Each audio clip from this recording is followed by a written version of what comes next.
quiero compartir con usted tres iniciales preocupaciones de lo que nos ha expresado. Nos dice que el gasoducto sigue siendo importante para el Estado y para el gobierno en particular, ¿no? Al final quiero reiterar en la pregunta. Sin embargo, hay dos temas puntuales. Aparentemente, la negociación de Kuntur con el gobierno cayeron por el informe de la Corporación Andina de Fomento. Hay unas estadísticas internacionales que hablan de -30 y de +50, ¿no? Y que no encajaba con lo que proponía Kuntur. Segundo, ha dicho usted que de repente en 9 meses para adelante recién se iba a tener un resultado financiero de si era válido o no participar como Petroperú del gasoducto. Pero esperar 9 meses. Y luego nos habla usted de seguridad energética. Y en mi modesto entendimiento, el pretendido ducto de etano no va a mejorar lo que es la energía eléctrica. No tiene nada que ver. El etano lo que genera es una planta de polietileno. O sea, yo no sé qué hace este tipo de proyecto dentro de un tema mayor que es el tema de seguridad energética. Este es un tema que ha despertado el gasoducto mucha expectativa en el sur y sobre todo cuando hace un año asumió el gobierno el presidente Ollanta Humala. Y hablamos de que es un proyecto transversal, inclusivo, descentralizado y que iba a propiciar una industrialización en toda la macrorregión sur. Transversal, porque usted bien lo ha explicado, surca básicamente toda la sierra de Cusco, Puno, Arequipa y parte de Moquegua. Y poblaciones que en su paso les iba a auspiciar un desarrollo, los iba a integrar. Obviamente un proyecto inclusivo y descentralista. Históricamente se tomaba por primera vez en cuenta a todo lo que es la macrorregión sur y en particular aquellos sectores o regiones que de una u otra manera no eran tomados en cuenta. Es necesario que compartamos todos en el Pleno qué es el gasoducto, qué significa y por qué tanta expectativa ha sembrado. Obviamente va a generar energía termoeléctrica, va a generar cerca de 28.900 puestos de trabajo, va a permitir la instalación de nuevas empresas. En resumidas cuentas, va a generar una nueva dinámica económica y alternativa a esta sobredependencia que tienen algunas regiones respecto al canon y regalías mineras. Sin embargo, debo recordarle, señor ministro, que ustedes como Ejecutivo, en el mes de diciembre de este año, y a iniciativa del Ejecutivo, es que este Pleno aprobó la Ley 29817, por la cual se declara necesidad y utilidad pública la construcción de este ducto, del gasoducto del sur. Y más aún, ahí aprobamos de que Petroperú podía participar en la etapa financiera hasta el 20%. Obviamente seguíamos pensando en el gasoducto del sur. Y entiendo que en esas circunstancias el Ejecutivo tenía bastante claro y definido del significado del gasoducto. Hoy en día nos plantea una propuesta alternativa y es más, se desmerece lo que es la concepción inicial que tenía el gasoducto para nosotros. Es cierto, de repente no va a sustituir al gasoducto, el ducto de etano, pero sí lo va a paralizar. Siendo parte de este ducto, como inicialmente lo aprobó este Pleno en diciembre del año pasado, el Ejecutivo le iba a dar un mayor impulso para que esto finalmente sea una realidad. Y miren la concepción que usted ha dicho, el ducto se lo define como un proyecto integral, ¿de acuerdo? Y sin embargo usted ha dicho de que el gasoducto de etano hoy en día es un proyecto complementario. Digo, si es integral, lo está coberturando todo. Y ahora nos dice usted de que el ducto de etano es un proyecto complementario. O eso no es. Quiere decir que a ese proyecto integral le falta algo y de ser complementario, ¿qué de complementario, qué de diferente, qué de nuevo, qué de alternativo tiene a esta definición inicial de lo que era el gasoducto para el sur? Y mi preocupación ahonda en algo más. Y quiero dejar constancia con mucha claridad. No es que estemos en desacuerdo con el ducto de etano, en absoluto. Pero creemos en legítimo derecho de que el gasoducto del sur coberturaba una histórica expectativa de desarrollo integral para toda la macrorregión sur. Pero por otro lado, si finalmente tiene que darse el ducto de etano, que esto sea dentro de todos los cánones de viabilidad financiera y técnica especialmente.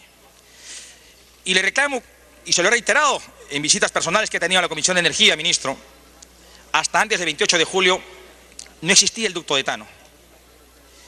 Con precisión, Suez Energy en el 2007 presentó un similar proyecto y fue desechado. ¿Por qué? Porque se entendió que un proyecto mucho más viable era obviamente el gasoducto.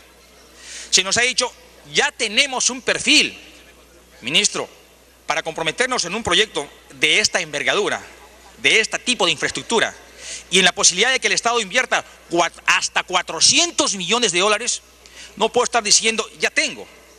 Es que los estudios técnicos, las evaluaciones financieras, tengo que tenerlas antes de alcanzar una propuesta de esta magnitud.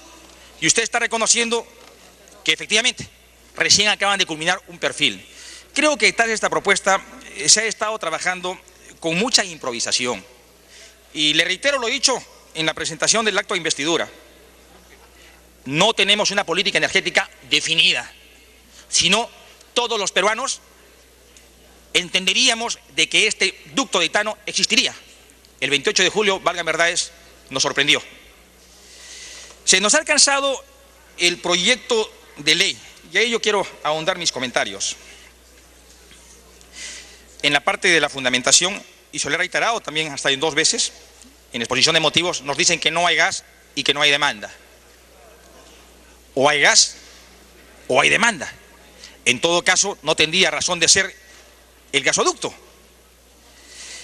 En el artículo 4, con precisión, se nos dice: los proyectos necesarios para incrementar la seguridad energética siempre que estén en posibilidades de operar en forma paralela y conjunta. Seguridad energética y en forma paralela y conjunta. Y yo me pregunto, renglones más abajo dice, ¿no? Un gasoducto comprendido desde el sistema existente hasta Quillabamba, Cusco y Puno.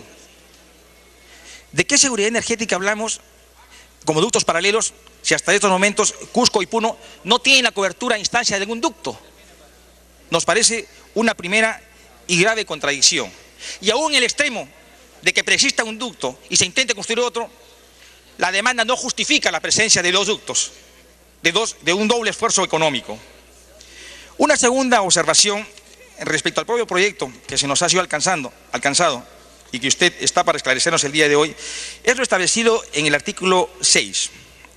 Declárese de interés nacional la construcción del ducto de etano desde una planta de separación en la costa hasta hacia el sur. La construcción del ducto de etano de una planta de separación. Hay que ser claros. Hay 2 ductos que vienen de Camisea hasta Pisco, uno de gas y uno de líquidos. Y usted lo ha definido claramente. El ducto de gas trae 2 contenidos, un 92% de metano y un 8% de etano. Pero usted también nos ha citado que existe una ley de etano, y la tengo en mis manos. Y el artículo 3 dice textualmente: los productores de gas natural atienden la demanda de la industria petroquímica del etano. Usted creo que esto lo entiende como obligación. Pero el artículo siguiente de la ley de etano, ¿qué dice, no? Los productores de gas natural, las concesionarias de transporte y los consumidores de etano se ponen de acuerdo en los términos y condiciones bajo los cuales se opera. A dicho efecto, los precios a fijarse deben considerar los costos. Es decir, hay que comprar el etano. Cuando se habla de productores, el productor es Consorcio Camisea en estos momentos. Cuando se habla de concesionaria, es TGP o Cálida en estos momentos. O sea, no es nuestro, hay que comprarlo.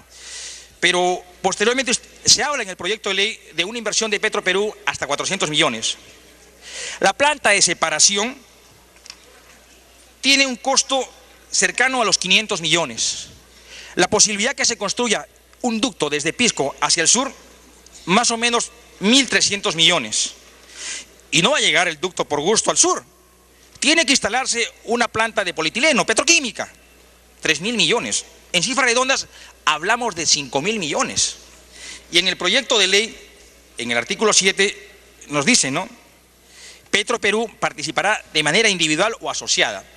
Y yo me pregunto, si participara de manera asociada, ¿qué hacemos con 400 millones? Ni siquiera para la planta separadora. Es por ello que, insisto una vez más, este proyecto me parece, con el respeto que merece usted, producto de la improvisación. Hay graves incoherencias en su redacción y en sus contenidos. Insisto una vez más, y el etano no es nuestro, hay que negociarlo. Se nos ha dicho reiteradamente, a instancia del presidente de la República, de que el lote 88 iba a servir para coberturar las reservas de gas que demanda el gasoducto. Señor ministro, ¿hay alguna adenda suscrita al contrato celebrado con el consorcio Camisea a la fecha? ¿O obviamente ya creado en lo declarativo? Más aún, usted nos ha dicho también de que se está negociando hasta el día de ayer con Kuntur para viabilizar el gasoducto del sur. La ley ya establecía 2 ductos, ¿no? Uno de líquidos y uno de gas. En el contrato solo se consideró un ducto. Y si Kuntur, entiendo yo, en forma razonada, de que no inicia el gasoducto justamente porque falta la adenda. Y semanas tras semanas usted nos dice que esta semana lo cerramos, que esta semana lo suscribimos, y no hay nada. Y entiendo yo que esto está en su despacho desde el mes de abril de este año. Y un tema que no puedo pasarlo por alto también, aprovechando la ocasión, señor ministro, y que es su responsabilidad. Aurelio Ochoa renunció a Perú Petro, y es una responsabilidad de este Parlamento fiscalizar. ¿Qué pasa con la reexportación del gas? Hay una defraudación que se ha hecho una denuncia pública al respecto de 125 millones de dólares. ¿Es que al gobierno no le interesa, es que a su Ministerio de Energía y Minas no le interesa esta defraudación? Son temas complementarios, pero no ajenos a la responsabilidad que como titular de pliego del Ministerio de Energía y Minas usted tiene que dar cuenta al país. Y quiero redundar una vez más, señor ministro, no se trata de una oposición, sino de esclarecimientos, de criterios objetivos que nos ayuden a una mejor toma de decisión. El sur está esperando por una expectativa que sembró desde el propio gobierno, pero por una responsabilidad que tenemos que asumir los congresistas, especialmente representantes de la macrorregión sur. Gracias, presidente.